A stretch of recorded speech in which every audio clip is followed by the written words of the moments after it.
Hey there, beer fans. My name's Steve Jaguar. This is another BeerNative beer review. Hey, if you're new to the show, please tell your friends about it, subscribe, give me a thumbs up, make sure my microphone's on, and follow me on Twitter. And definitely, if you're on Untappd, I'm Steve Jaguar on Untappd. If you hear a weird noise right now, it's because a lawnmower is just pulling in next to me in the garage. Okay, so what we're going to be drinking today is Flow State by Untappd. It's a double dry hopped New England IPA from Good Things Brewing. So let's go take a look at it. 1 second while I go and find. There it is. So this is Good Things Brewing. If you don't know Good Things Brewing and you really want to dive deep, a little deeper than what I will do today on them, I totally recommend going to my channel, and I'll put a link. Well, there'll be a link in the top corner. This is me reviewing Between the Lines way back in August in 2020 on lockdown. Look how bright that looks. The weather was a lot nicer back then. Actually, it's not too bad right now, to be perfectly honest. I gave it a pretty good score, actually, but I marked it down on art. Obviously, I wasn't into the art at that time. Is it a bit boring? I don't know. Maybe it was my mood. But it was a good beer. But most important about that, I noted, was that if we roll down, the sites changed a little bit. Here we go. Sustainability. Good Things Brewing have a closed loop sustainable brewery. You can see it just there. Spent brews go to pizza restaurants. They have their own well, so the water is always good and reliable and consistent. They have full photovoltaic cells powering everything. Like they rock, right? In terms of sustainable beer and sustainable brewing. So if you like that sort of thing, this can be your regular libation choice. But let's focus a little bit more on the beer itself. Let's go find it here so you can get a closer look. So you can get a feel for the art already when you see the different selections. I had some cambium as well. I decided not to review that in favor of Flow State, and you'll find out why that is when I click through. So here we go, right? The main reason is the hop profile. We have Azacca. Did they spell Azacca wrong? They did. They spell Azacca wrong on their website. Look at that. 1Z, 2Cs. Come on, Good Things Brewing. Get it right. Being harsh. Azacca, oh, it's spelled right in the can. That's important. That's the important part. Azacca Cryo, Mosaic, Cascade, and Columbus. Azacca on its own is very stone fruit. I tend to associate it with peach, but it varies. Maybe what was the other one I've had recently? Let me think about it. Like a nectarine. That's it. What the slight differences between the two, but papaya, I think, is the other one I'm thinking of. Yes. But Mosaic and Cascade are nice citrus standard IPAs, hops that we're used to. But then there's Columbus. They snuck Columbus in there, which is part of that sort of CTZ proprietary hop thing from HBC. And it is I guess, a behemoth of a hop. It's got a super high alpha acid, both home alone, come home alones, all style, everything going all at once, all jets firing on that one. But I find that I don't personally associate it with a flavor profile, but I find it tends to grab something from the other hops and give it a big lift, and then give it a nice, smooth, kind of long flavor, long tail. So that would be good if that's what this is, right? Because that's why I chose this, is because the hop variety and the double dry hop is like, this is pretty cool, right? It's going to have flaked oats. It's got extra pale. They're relying heavily on the hop profile. Torrified wheat. It's going to feel long and sensual. Ooh. All right, so there we go. I'm starting to really like Good Things Brewing more. They cross my path. They were a bit unfamiliar last year, but hey, man, let's dive on in. All right, flip back to here, and let's pop it. Let's let that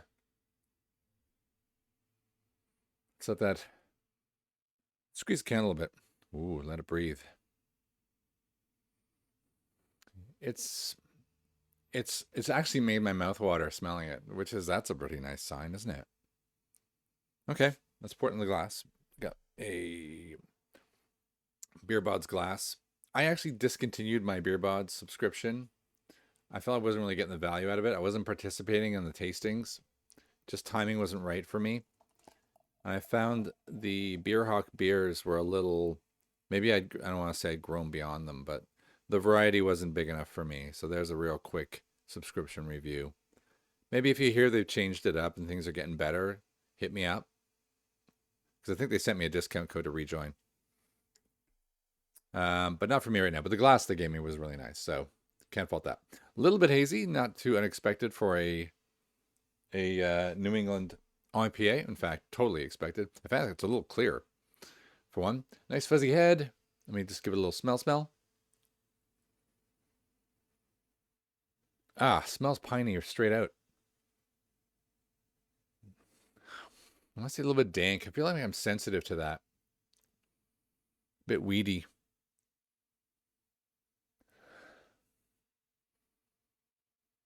And a bit stone fruit. Maybe lemon. Sound nice. Kind of nice. All right, let's dive on in.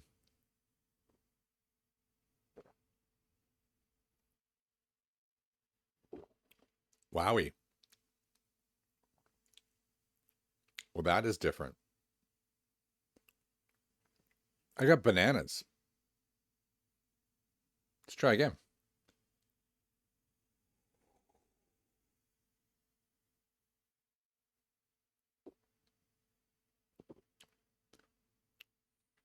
Wow. Okay, so I'm getting it leads with a stone fruit, but it follows fast and hard with banana. That's strange. It's really good though.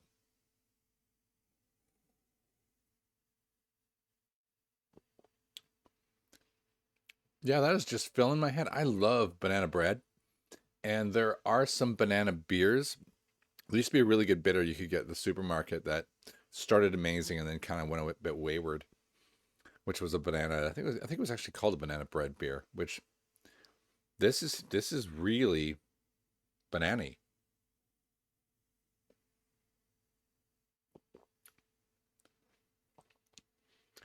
There's a resinous undercurrent that's just keeping it going, but bananas kind of have that. If you get banana chips, take away the sweetness, just the bitter of it, like the smelling the peel, or if you eat some of the really awful crap that comes off, the stringy bits off the side of a banana.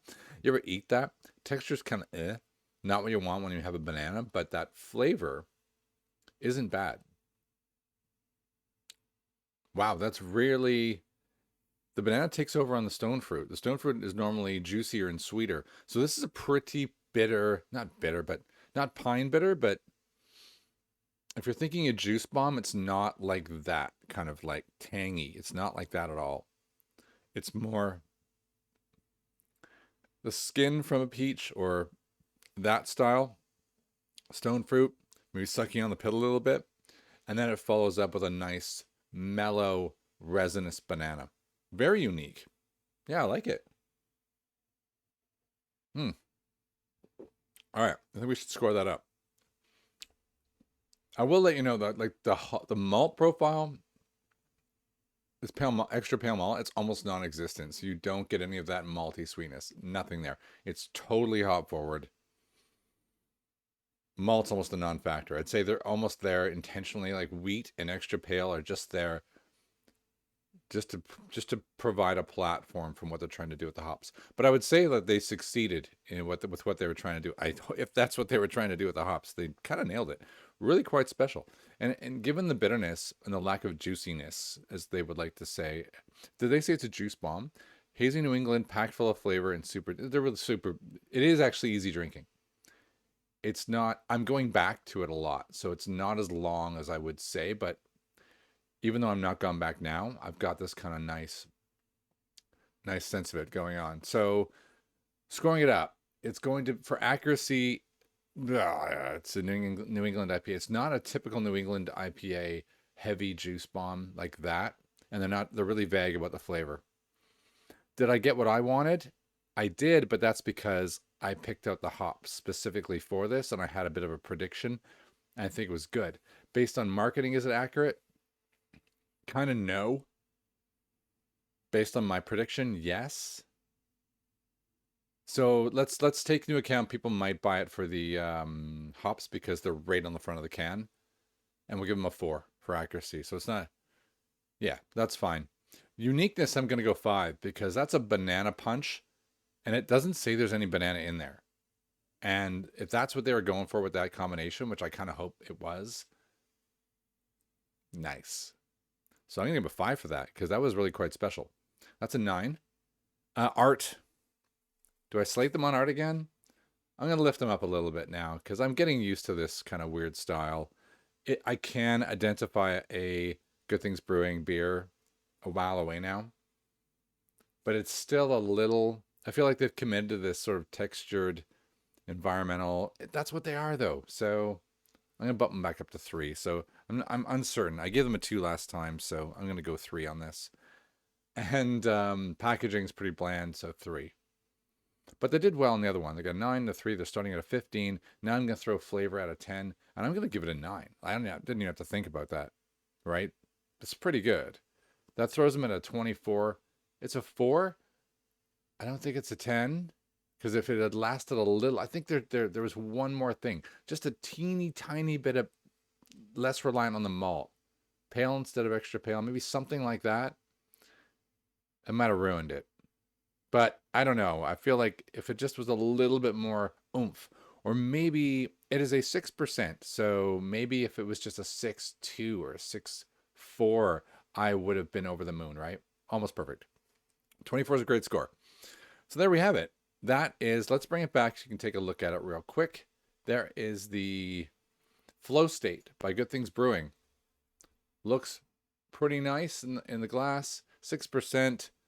And again, Azacca Cryo, Mosaic, Cascade Columbus coming together, combining for, wow, an amazing stone fruit led, banana finish, long, but easy drinking kind of IPA. Hesitant on the New England IPA, but still really good. All right. So that is the end of that. Thanks for watching. My name is Steve Jaguar. Please like, subscribe, tell your friends. That's the most important thing you can do is share. The more you give me the thumbs up, the more you say good things about it, the more YouTube algorithm promotes these things when the other people are searching for great beers from Good Things Brewing or beers that might taste like bananas. I don't know, right? Then I'll come up and people can learn. That's the end. Steve out.